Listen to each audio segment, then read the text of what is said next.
Hi everyone, it's Erin with JesusandCoupons.com, and I'd like to welcome you to day 7 of our video series on how to get organized.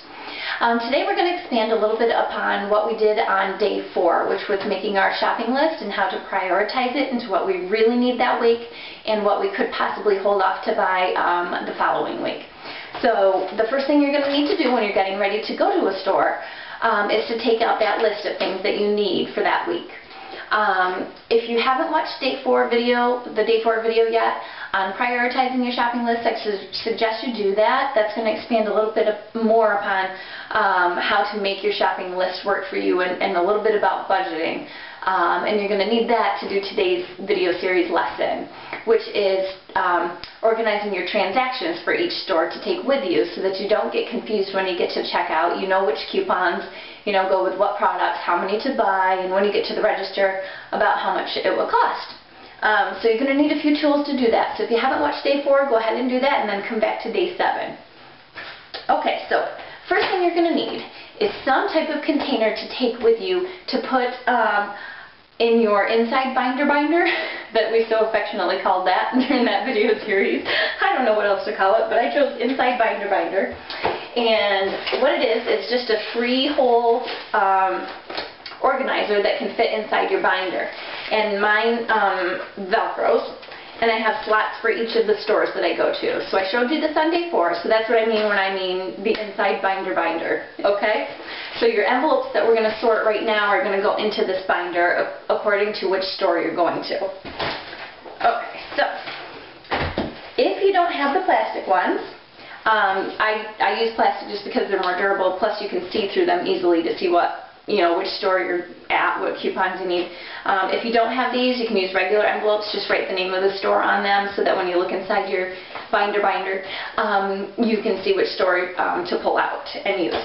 Okay, so that's that. Now, on day 4, I also mentioned about getting your list of things that you need and may need in the future, going through the coupon matchups, and then seeing which items match your needs list. So let's say you had cereal on your list of things that you absolutely need this week. I made this list for myself. This is the list I used this week. I rewrote it because it got all messy when I did go to the store. So I went to Tops. There's 3 different cereals on sale for $2.50 each. I had a 75-cent off coupon that will double to $1.50 off one, making them $1 a box. Okay, so what I did is I went onto the website, and you can either write them by hand like we talked about on day 4, or you can actually print out the coupon matchup. All you do is right-click and paste, right-click and copy, and then just print it out. So that's what I did with my Tops. This is the actual matchup that you saw on my website. This has the kind of cereal, the coupon that you need, and how much it'll cost after that coupon is doubled at this particular store. So what I do is I go on the matchups. When I find the product I like, I print out the coupon right there. And I keep all of the coupons together in an envelope so that I know, hey, these are the coupons that I'm going to sort out for Tops this week. Okay, so I printed out all of my coupons, and here they are. I have 2, I'm getting 2 of each of the 3 cereals. So I have my 6 coupons here. And what I'm going to do is clip them together and just put them into my envelope. Okay. Now I also have on here Palm Juice was $1 at Tops this week. I already went to Tops and I used those coupons. I don't have extras to show you, but what I would have done is gather those coupons either from the internet, or you also note that this one had one in the circular that came this week in the Sunday coupon insert. So you can just cut it out and stick it with your envelope that you're going to take to the store with you. Okay, so I did that already. And what I did is I just paper clipped them together because I'm going to do them all in one transaction. Now let's say you had 2 different transactions that you needed to do. Maybe you have a coupon that you could use for $1 off amount. Maybe you have 2 of them. You can't use them together sometimes in certain stores, so you have to do 2 separate transactions to use your $1 off your total order coupon. So that's one reason you can do separate transactions. Or there could be a Catalina deal that we're not going to get into now, but you could use your Catalina that you get on your first transaction, roll it over to your second transaction so you don't have to pay so much out of pocket on your second. Okay, so if that makes sense, All you're going to do is put all of your coupons that you can use at that store into your envelope, and you're going to paperclip them by transaction. So what I do when I'm done with that is I'm going to take a total of how much I'm going to spend at that store.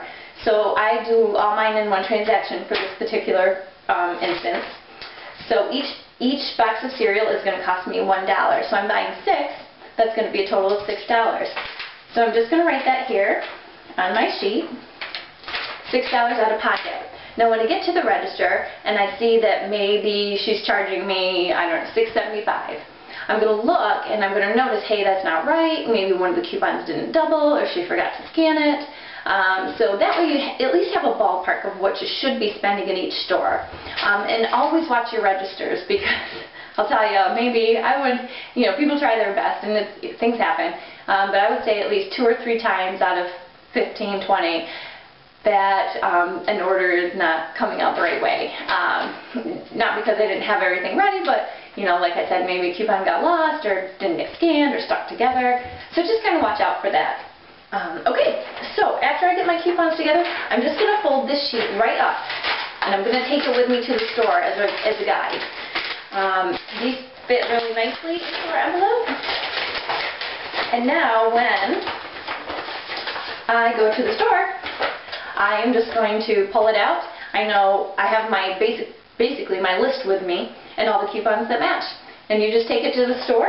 I'm going to pop it into my inside binder that is separated by store. And if you notice, I don't mark my tabs. Sometimes I will go to the store, let's say I go to 3 different grocery stores and maybe 2 retail. So I'll pop those in there for the week. I won't need to separate out stores that I'm not going to, if that makes sense. I do keep all of my coupons that I could possibly use, for instance, my retail coupons that I talked about in day 4. I do keep them in one slot so that, hey, if I'm driving by the store or I hear of a sale or whatever and I'm already on the road, I have them with me. But it's not necessarily a store that I'm going to plan on going to. So I just slide it into my slot and I close it up, and there you go.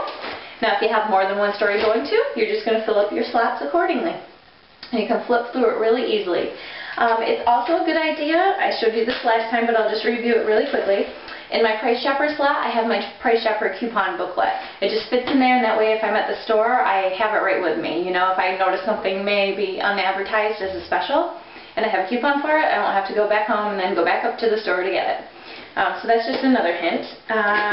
Also what I do is when I get a receipt from the store, I stick it right back in this envelope so that when I get home I can check my receipts if I pops into my head that something wasn't right.